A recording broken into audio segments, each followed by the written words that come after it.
پڑھا لکھا ہے یا جو صاحب حیثیت ہیں ان کے بچے اس طرف نہیں آتے ہیں. یہ زیادہ تر جو پسے ہوئے طبقے ہیں ادھر سے یہ آتے ہیں. کس طرف نہیں آتے؟ یعنی ہمارا جو ممبر ہے اس پہ وہ لوگ نہیں ہوتے ہیں جن کو ہم کہتے ہیں کہ بڑے کوئی صاحب حیثیت لوگ ہیں. یہاں پہ پسے ہوئے طبقے کے لوگ آتے ہیں اور آ کے ان کے پاس وہ والا نالج نہیں ہوتا ہے جو اس وقت ہمیں جن سوشل ایشوز کا سامنا ہے ہمارے معاشرے میں, جو آج کل نئی برائیاں جنم لے رہی ہیں, ان کو وہ ایڈریس کرنے کے لیے ان کے پاس وہ کیپیبلٹی نہیں ہوتی ہے. آئی بلیو کہ جو ریکوائرمنٹس ہمیں بتائی گئی ہیں سکھائی گئی ہیں وہ ریکوائرمنٹس تھیں ہی نہیں ممبر پہ بیٹھنے والی. یہ ہم نے بنائی ہیں ریکوائرمنٹس.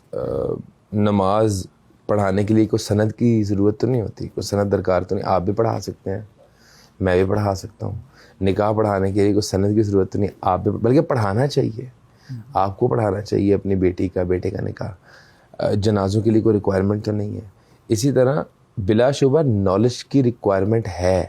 جو قرآن کی پہلی آیت ہے وہ ہے اقرا, کہ پڑھو, پڑھو سیکھنے کے لیے, پڑھو ریسرچ کرنے کے لیے, پڑھو علم کے لیے.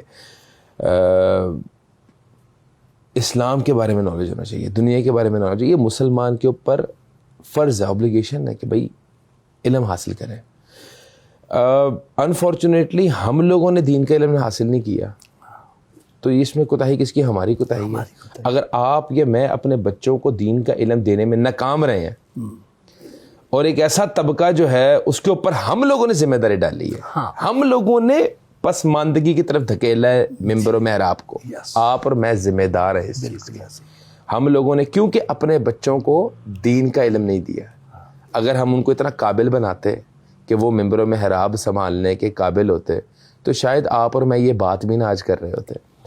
تو کہنے کا مقصد یہ ہے کہ جو پسماندہ طبقہ جو ہے وہ رائج ہے ممبر و محراب پہ, اس کی وجہ یہ ہے کہ ایلیٹ کی یہ مس انڈرسٹینڈنگ ہے. جیسے میں نے بھی آپ کو تھوڑی دیر پہلے بات کہی کہ مذہب الگ ہے, دنیا الگ ہے, جبکہ دنیا کے تمام تر امور کو سر انجام دینا ہے دینی طور طریقے سے. یہی ہمارا مذہب کی تعلیمات تھی, یہی ہمارے مذہب نے ہمیں بتایا تھا. تو لہٰذا میں یہ سمجھتا ہوں جب ہم یہ سمجھنا چھوڑ دیں کہ دین الگ ہے دنیا الگ ہے, تب اس معاملے کا کافی حل نکل جائے گا. اور ہمیں اس بات کے اوپر امپلیمنٹ کرنا پڑے گا فرملی کہ ہم لوگوں نے زندگی گزارنی ہے, زندگی کے تمام تر امور سر انجام دینے ہیں دین کے اصولوں کے مطابق. اب آج کامن سی بات ہے, آپ باہر جاتے ہیں, یورپ جاتے ہیں, آپ کھانے کا خیال رکھتے ہیں, آپ کون سا کھانا وہاں پہ چکن کھاتے ہیں؟ بڑا احتیاط کرتے ہیں کہ یار کہیں آرام نہ ہو. ہاں, کیوں؟ کیونکہ ہم علم ہے. علم, یہ تو احتیاط مولویوں کرنی چاہیے. اب کھانے میں کون سا مذہبی کھانا آ گیا اور دنیاوی کھانا, کیوں احتیاط کرتے ہیں؟ کیونکہ وہی بات ہے کہ ہم ڈرتے ہیں, ہمیں علم, کیونکہ آپ نے دین کے مطابق ہی کھانا کھانا ہے نا. جو دین نے ہمیں چیزیں بتا دی ہیں وہی کھا سکتے ہیں. دین نے جو ہمیں چیزیں بتا دی ہیں وہی پی سکتے ہیں. دین نے جو ہمیں چیزیں بتا دی وہی دیکھ سکتے ہیں. جو دین نے ہمیں چیزیں بتا دی وہی سن سکتے ہیں. ہر چیز کا اپنا لذت ہے نا, تو ہم وہی لذت لے سکتے ہیں جو دین نے ہمیں بتائی ہے. تو چاہے وہ سیاسی میدان ہو, چاہے وہ کاروباری میدان ہو, چاہے وہ معاشرتی میدان ہو, ہر میدان میں دین کے رولز جو ہے وہ امپلیمنٹڈ ہے. جب آپ نے اوتھ لے لیا, کلمہ پڑھ لیا, تو دین اور دنیا الگ نہیں ہے. بلکہ ہمارا جو بہت سارے خطوں میں دین اسلام پھیلا, وہ تو پھیلا ہی تجارت کے ذریعے تھے, کردار کی وجہ سے. ایسے کردار تھے لوگ دیکھ کے کلمہ پڑھنے میں مجبور ہوئے تھے. ایسے تاجر آتے تھے اور وہ اس حد تک باعمل مسلمان ہوتے تھے. کیا آج ہمارے یہاں پہ تاجر ایسے موجود ہیں پاکستان میں؟ جس ملک کے اندر خیبر سے کراچی تک ایک خالص دودھ کی دکان نہ ہو. آج میں آپ سے سوال پوچھوں کہ مجھے پاکستان میں ایک خالص دودھ کی دکان بتا دیں, آپ بتا سکتے ہیں؟ ہاں بتا سکتے ہیں. ہاں, کیونکہ مجھے پتہ ہے, میں نے فوڈ پہ چونکہ کام کافی کیا. نہیں, آپ کو مل گئی لیکن عام لوگ نہیں بتا سکتے ہیں. نہیں, آپ مجھے بات بتائیں, مجھے بھی بڑی حیرانگی ہوگی خالص دودھ کا سن کے کہ یار واقعی ملتا ہے. ہاں, اور یہ کتنے پرسنٹ ہے آپ کے تو فوڈ پہ گرپ ہے؟ جی ہوگا ایسے کوئی 1-2% ہی, ٹھیک ہے, ٹوٹل. آپ مجھے بات بتائیں کہ ہم کیا مسلمان کہلانے کے لائق ہیں؟ ہم کیا دعوے دار بننے کے لائق ہیں اس چیز کی کہ ہمیں رسول صلی اللہ علیہ وسلم سے محبت ہے؟ جب اس ملک کے اندر بقول آپ کی ریسرچ کے 99% دودھ ہی خالص نہ ملے، یا اس معاشرے میں کس سے پوچھا جائے خالص دودھ کی دکان بتاؤ، وہ بتا ہی نہ سکے.